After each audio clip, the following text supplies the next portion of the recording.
Halo, bertemu lagi dengan saya Rahmat Septiawan. Kita hari ini akan belajar tentang kedaulatan Negara Kesatuan Republik Indonesia. Ini adalah materi bab 3 PPKN kelas 9 Sekolah Menengah Pertama. Bisa kita lihat di gambar ada gambar orang sedang melakukan coblosan di pemilihan umum. Nah, pemilihan umum merupakan salah satu bentuk kedaulatan rakyat. Contoh yang lain adalah berita ini. Demi menjaga kedaulatan NKRI, TNI AL gelar latihan perang di tengah pandemi. Nah, menjaga kedaulatan. Apa sih yang dimaksud dengan kedaulatan itu? Dalam video ini kita akan belajar bersama tentang pengertian kedaulatan, sifat dan teori kedaulatan. Yang pertama, pengertian kedaulatan. Kedaulatan bisa berarti kekuasaan tertinggi, yaitu negara yang berdaulat berarti negara yang memiliki kekuasaan, yaitu kekuasaan untuk mengatur negaranya sendiri. Kemudian arti kedaulatan adalah hanya negara yang merdeka yang memiliki kedaulatan. Kalau tidak merdeka, berarti negaranya tidak memiliki kekuasaan untuk mengatur negaranya sendiri. Jadi kedaulatan adalah kekuasaan untuk mengatur sebuah negara. Macam-macam kedaulatan. Ada kedaulatan ke dalam, ada kedaulatan keluar. Yang pertama, kedaulatan ke dalam berarti kekuasaan untuk mengatur rumah tangga atau pemerintahan negaranya sendiri tanpa campur tangan bangsa atau negara lain. Sifatnya itu memaksa rakyat atau warga negara, terutama yang berkaitan dengan pelaksanaan peraturan atau undang-undang. Jadi sifat kedaulatan ke dalam itu memaksa agar rakyatnya itu patuh. Jika sudah patuh, nanti akan timbul suatu kondisi yang harmonis. Nah, contohnya ini, pelantikan Presiden Habibie. Itu termasuk kedaulatan ke dalam. Kemudian yang bawah itu ada Pak SBY sedang memimpin rapat menteri. Itu juga merupakan contoh kedaulatan ke dalam. Yang kedua adalah kedaulatan keluar, yaitu kekuasaan atau hak untuk mengadakan hubungan atau kerjasama internasional dengan negara lain dalam rangka kepentingan negara itu. Suatu negara bisa menjalin kerjasama dengan negara lain kalau dia itu punya kedaulatan keluar, punya kekuasaan atau diakui oleh negara-negara di dunia.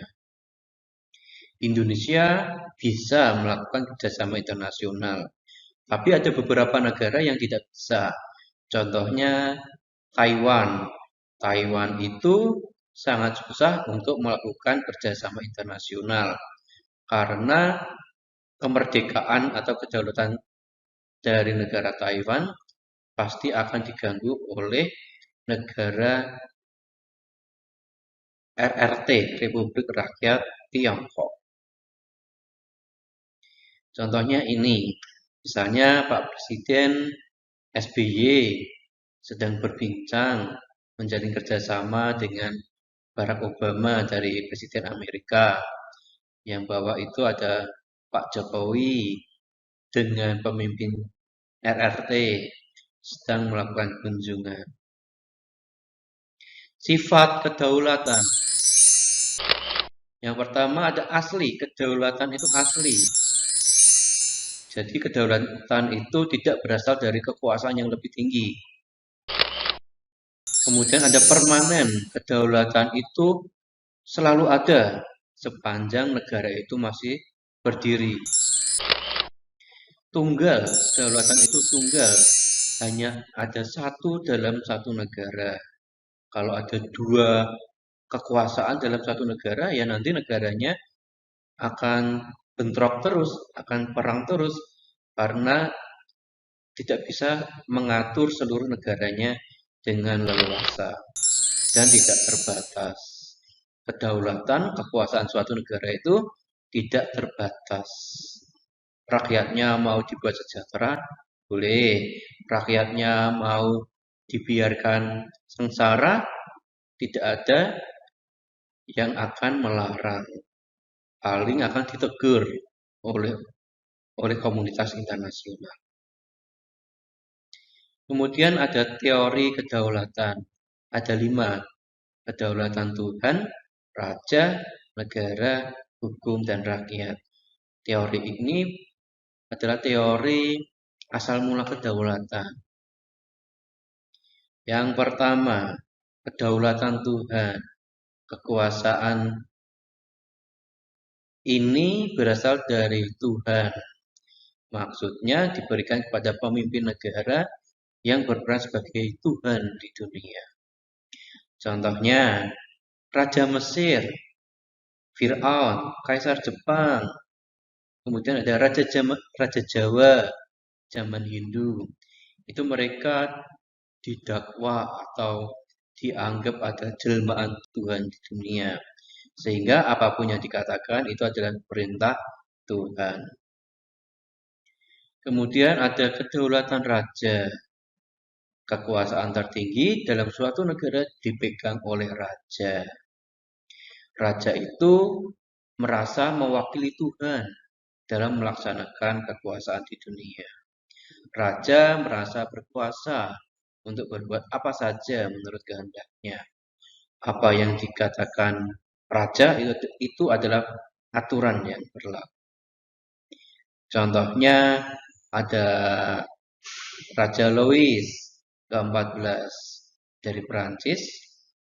Dia mengatakan l'État c'est moi, negara adalah saya.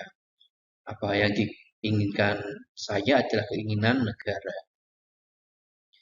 Kemudian ada kedaulatan negara. Kedaulatan berasal dari atau ada pada negara. Negaralah yang menciptakan hukum, semua harus tunduk kepada negara. Kalau kekuasaan raja tadi berpegang kepada satu raja, satu garis keturunan gitu ya. Kalau kedaulatan negara ini negaranya yang bertindak, yang dikontrol oleh sebagian elitnya. Contohnya negara Korea Utara. Korea Utara dipimpin oleh keluarga Kim ini ya, Kim Jong-un ini. Semua harus manut sama orang ini yang mewakili negara. Kemudian ada kedaulatan hukum, yaitu kekuasaan pemerintah berasal dari hukum yang berlaku. Kekuasaan tertinggi dalam suatu negara itu adalah hukum itu sendiri. Karena baik raja atau penguasa maupun rakyat harus tunduk kepada hukum.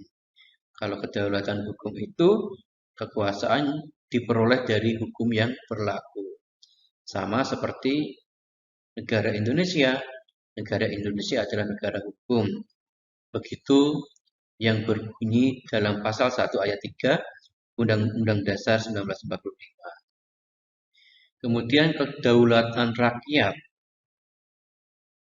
yaitu pemegang kekuasaan tertinggi berada di tangan rakyat. Kekuasaan yang dimiliki pemimpin berasal dari rakyat, sehingga dibutuhkan suatu mekanisme pemilihan umum agar rakyat itu bisa memilih pemimpinnya. Pemimpin bertanggung jawab pada rakyat. Bisa kalau pemimpinnya dianggap tidak becus, bisa diturunkan oleh rakyat. Caranya gimana ya? Caranya bisa dengan kekerasan, kudeta gitu ya. Bisa dengan cara konstitusional, bisa dengan dibalas dalam pemilihan selanjutnya tidak memilih pemimpin tersebut. Jadi Indonesia juga menganut kedaulatan rakyat ini. Nah, sekian dari saya. Sampai jumpa di video berikutnya. Bye bye.